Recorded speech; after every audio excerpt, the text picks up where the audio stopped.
Então, começando agora a nossa parte 3, para fechar a nossa aula de hoje aí, né? Foi uma aula com 2 exercícios grandes, né? Levamos praticamente aí 2 horas aí, né? 7h30 às 10. 2 horas e meia para fazer os 2 exercícios. E aí agora a gente vai fechar essa nossa última parte, passando os últimos conceitos para ficar tudo pronto. Eu quero fazer esse exercício com vocês e até posso deixar aí de vocês já se desafiarem de tentar fazer esses desafios, que a gente vai começar a aula que vem com esses desafios, que é nada mais é que fazer exatamente esse desafio do mercado, só que com classe. Vocês vão ver que vai mudar algumas coisinhas, outras não, e vai ser bem legal. Bacana. Então, começando aqui, né, vamos falar de classes e objetos, depois a gente vai falar de atributos e métodos da classe, e por último, construtores no Kotlin, tá? Então, como a gente já falou, né, linguagem de programação, né, as classes, né, o Kotlin, ele é uma linguagem que, embora ele não é 100% orientado a objeto, ele pode utilizar orientação a objeto, né, vocês já perceberam que até agora a gente não criou nenhuma classe, ao contrário do C#, que o nosso program roda dentro de uma classe, né, ele cria a classe program com um main lá, né, então, no Java e no C#, eles são 100% orientados a objetos, então eles partem de uma classe, enquanto no Kotlin e no JavaScript, eu acho que no Python também, eles não são obrigatórios, né? O Python também, tenho certeza. Eles não partem de uma classe, mas eles podem se beneficiar das estruturas de classe, tá? E as classes, né, são representações do mundo real, né? Ou seja, aquilo que a gente convive no dia a dia, abstraído para o programa sistema, a fim de utilizar suas características ou comportamentos dentro das instruções de código. Classes são elementos principais da orientação objeto, onde toda a regra de negócio do programa sistema estará. Vale lembrar, né, gosto de falar muito disso, que a classe é o molde daquilo que queremos usar no programa sistema e que esse molde não precisa conter exatamente tudo que ele tem no mundo real. Utilizaremos somente o necessário para que o problema a qual o programa sistema resolve seja atendido. Já falei isso várias vezes, vocês já sabem. Não vamos colocar mais atributo e mais método na nossa classe, além do que a gente precisa para cada programa. Então, uma classe no Kotlin é muito simples, por incrível que pareça. Vocês vão achar isso muito bobo, mas realmente, definir uma classe no Kotlin, a gente simplesmente precisa da keyword class e do nome da classe. Simplesmente isso. Não precisa de colchete, não precisa de nada. Tudo isso é opcional. Para criar uma classe, basta a gente criar a classe e o nome da classe. Obviamente que desse jeito aí, não tem nada, o próprio compilador vai reclamar. Por quê? Porque você não criou nenhum atributo nem nada. Mas vocês vão ver que colocar com os atributos é muito simples. Seguindo, falando aqui já dos nossos objetos, né? Como a gente já sabe, os nossos objetos nada mais são do que o preenchimento dos nossos moldes. Então eu tenho, voltando para a analogia lá de comida, que vocês gostam de falar que eu só falo de comida, eu tenho lá, não vou falar de comida não vou falar. Vou fazer uma forma de outra coisa.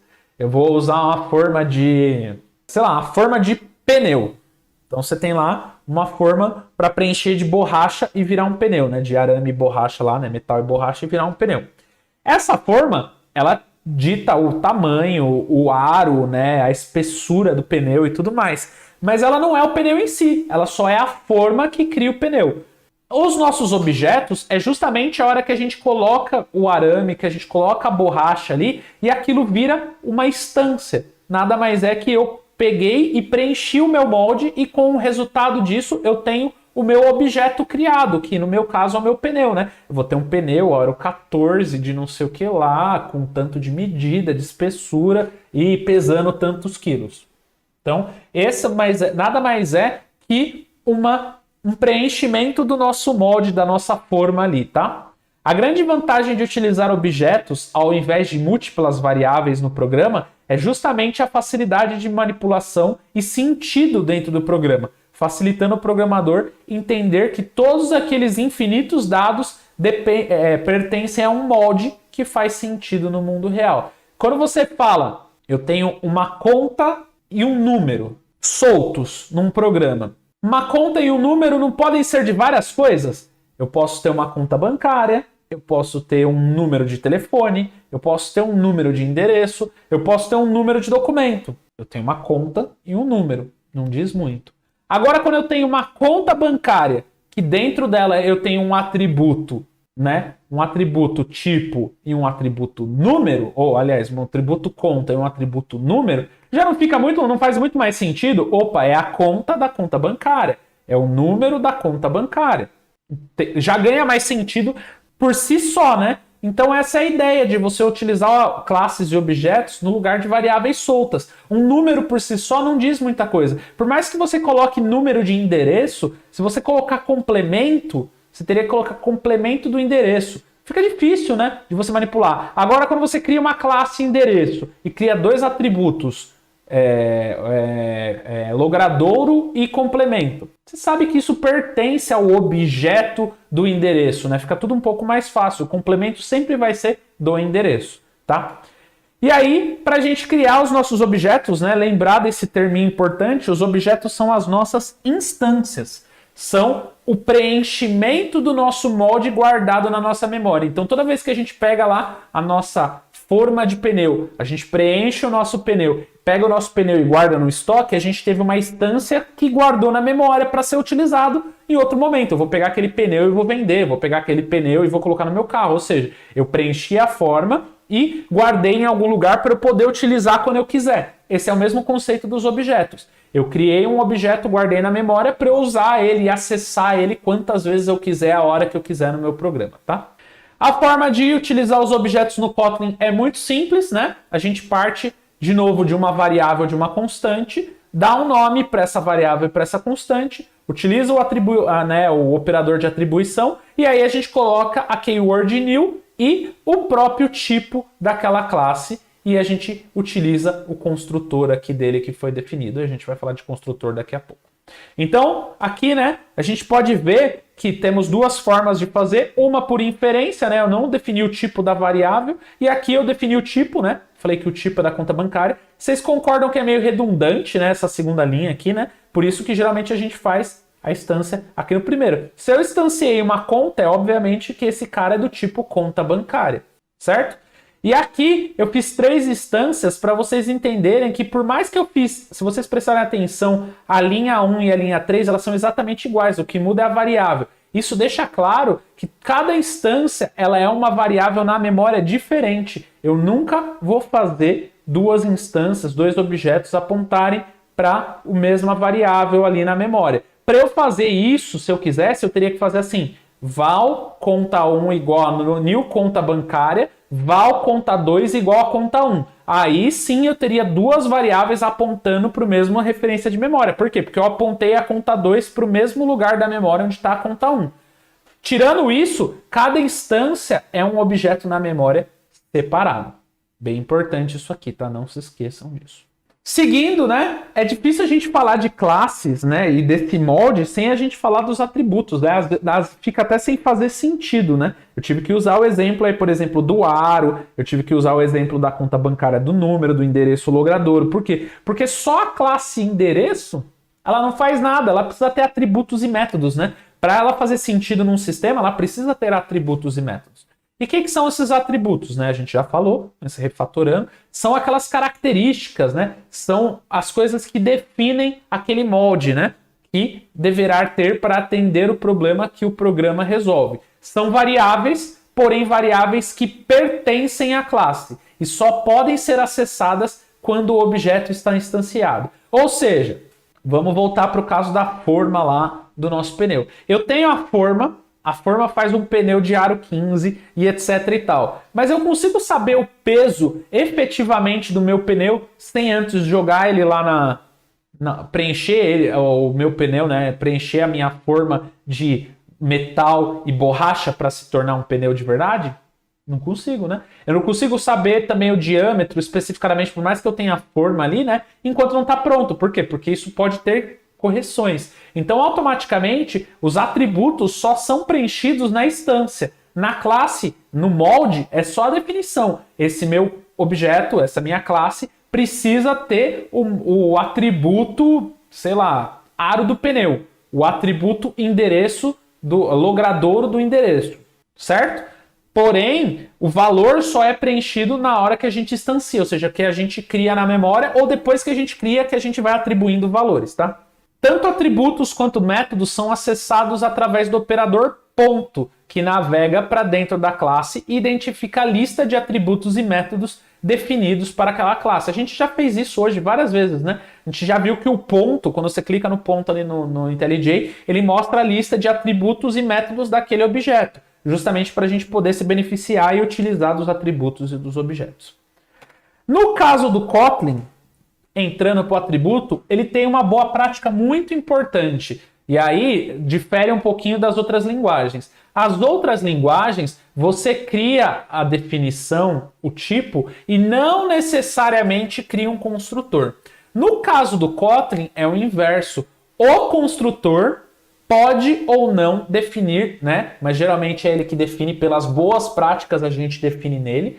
O construtor pode ou não definir os tipos de dado. E aí, qual que é a vantagem de você fazer essa abordagem? É que justamente você já cria uma classe enxuta. Pode ver que a gente criou uma classe bem pequenininha que já tem o construtor e as propriedades propriamente ditas. Lembra que lá no C# eu tive que mostrar para vocês, né? Primeiro a classe, atributos e métodos, e depois o construtor. No caso do Kotlin, o construtor é no momento da criação dos atributos. A gente vai falar disso com calma ao longo do projeto, tá? Para vocês também não ficarem muito com dúvida. Mas só para vocês saberem, os atributos no Kotlin, por boa prática, eles não precisam ser definidos, mas eles costumam ser definidos no construtor. O próprio construtor cria as propriedades dos atributos, tá?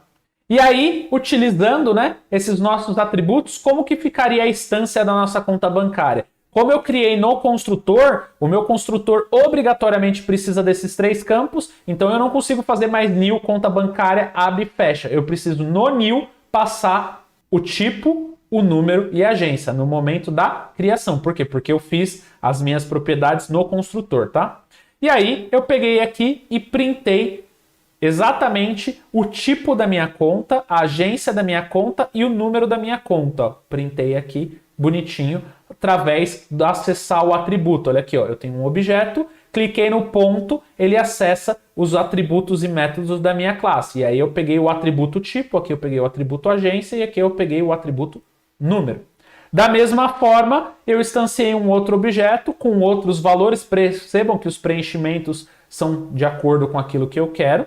E aí eu fiz o print agora desse outro objeto da conta 2. E ao mesmo tempo eu também mostrei o tipo, a agência e a conta. Tá bom? Seguindo, agora, para a gente andar aqui, né? A gente tem agora os nossos métodos, né? Eu vou falar tudo de uma vez, depois eu abro para dúvida, tá? Porque essa matéria ela faz mais sentido falar tudo de uma vez. Os métodos, né? Ao contrário dos atributos, né? Que são as características, os métodos são os comportamentos que aquele molde deverá ter. Por exemplo, voltando para a forma de um pneu, qual que é a ação que eu espero que um pneu faça? Se eu quero usar esse pneu, a ação dele é rodar. Uma roda, não um pneu. Então, eu tenho uma ação, um comportamento que eu espero. Se eu estou desenvolvendo um software que precisa que a minha roda rode, eu preciso da ação, do comportamento rodar do meu pneu para que as coisas funcionem, tá? São funções, porém essas funções pertencem à classe e só podem ser acessadas quando o objeto está instanciado. Legal. Seguem o mesmo padrão das funções que temos no código, né? Nome, tipo de dado de retorno e parâmetros de entrada e escopo. A única vantagem aqui é que quando a gente tem um atributo, um comportamento de uma classe, esse comportamento ele tem acesso direto aos atributos, então ele não precisa pegar a instância nem nada, ele mesmo consegue pegar ali os valores sem nenhuma dificuldade ali, tá? Coisa que a gente não consegue fazer por fora. E aí, por exemplo, no nosso caso da nossa conta bancária, né? A gente criou a classe com o nosso construtor, e aí depois do nosso construtor a gente criou o escopo da nossa classe, e aí dentro do escopo da nossa classe a gente criou a nossa função exibir dados da conta, que retorna uma string. E aí eu vou lá e printo no console o tipo, o número e a agência daquela nossa conta. E aí, em práticas, né, fica como? Eu venho, instancio aquele nosso objeto exatamente da mesma forma que a gente instanciou, só que agora, ao invés de eu dar o print f que nem eu estava fazendo antes, agora eu chamo o meu método exibir dados da conta, que ele vai fazer o print para mim. Olha aqui, ó, ele que está fazendo a função do print de mostrar qual que é o tipo, número e agência da minha conta. Legal, né? E aí, quando a gente vai para o nosso Segunda instância, o método continua o mesmo, né? Ó, exibir dados da conta. E por que ele vai exibir valores diferentes? Porque cada instância é única. Então, quando eu clicar, mandar exibir dados da conta dessa primeira, qual que é o tipo aqui? Corrente. Qual que é o número? 256351. Qual que é a agência? 0001. Já no caso da segunda, quando eu mandar exibir os dados, qual que vai ser o tipo da conta? Poupança. Número da conta? 214.544 e a agência 0203. Então percebam que a mesma função, o mesmo comportamento faz coisas diferentes de acordo com os atributos, com os valores dos atributos, tá? E aí por último, né, só para a gente fechar aqui, né, os construtores são a função que executa ao instanciar uma classe. Normalmente tem a responsabilidade de já preencher a classe na instância quando definidos. Outra função importante dos construtores é justamente não permitir a instância de uma classe caso os dados obrigatórios para preenchimento não sejam passados, evitando erros no programa. No Kotlin, o construtor é obrigatoriamente feito ao criar uma classe. Então, quando a gente fez aqui a nossa classe, a gente já passou o construtor para que ele possa criar os atributos, ou seja, uma das formas de criar os atributos no Kotlin é pelo próprio construtor. O construtor cria os atributos pra gente, tá? Muito legal isso daí. Tem seus prós e seus contras, né? Se eu tenho um objeto muito grande com muitos atributos, eu não quero, né? Pensando aqui, ó, no momento de instanciar, às vezes é legal você instanciar dessa forma. Por quê? Porque você tem poucos dados. Mas imagina se eu tivesse 2.000 dados aqui para colocar dentro da minha conta bancária. Será que ia ser legal fazer vírgula, vírgula, vírgula, vírgula, vírgula, vírgula, vírgula, vírgula? E será que em algum caso hipotético, algum desses dados não seriam nulos? Por exemplo, eu tenho um cara que o saldo nele na conta corrente lá tá nulo. Por quê? Porque o cara nunca ativou a conta dele.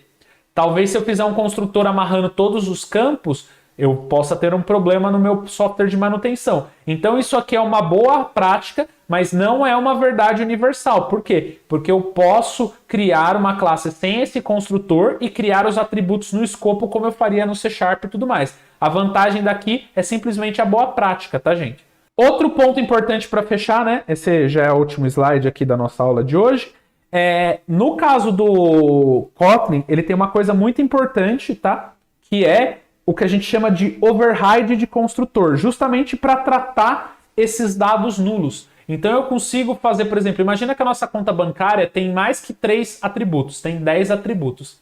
Eu consigo fazer um construtor com 3, um construtor com 5, um construtor com 8 e um construtor com 10, justamente para quando eu for rodar o meu programa, eu conseguir instanciar a classe só com 3 dados, que são os 3 dados prioritários, depois eu crio uma outra classe, quando eu precisar com mais dados, eu instancio a minha classe com 5 dados, e quando eu tiver todos os 10 dados, eu instancio a minha classe já com os 10 dados, tá? Isso a gente consegue fazer no Kotlin, que é o que a gente chama de overload de construtor. A gente consegue pegar um construtor com menor dados e sobrescrever ele com mais dados para que a gente possa decidir na hora da nossa programação qual construtor que a gente vai utilizar.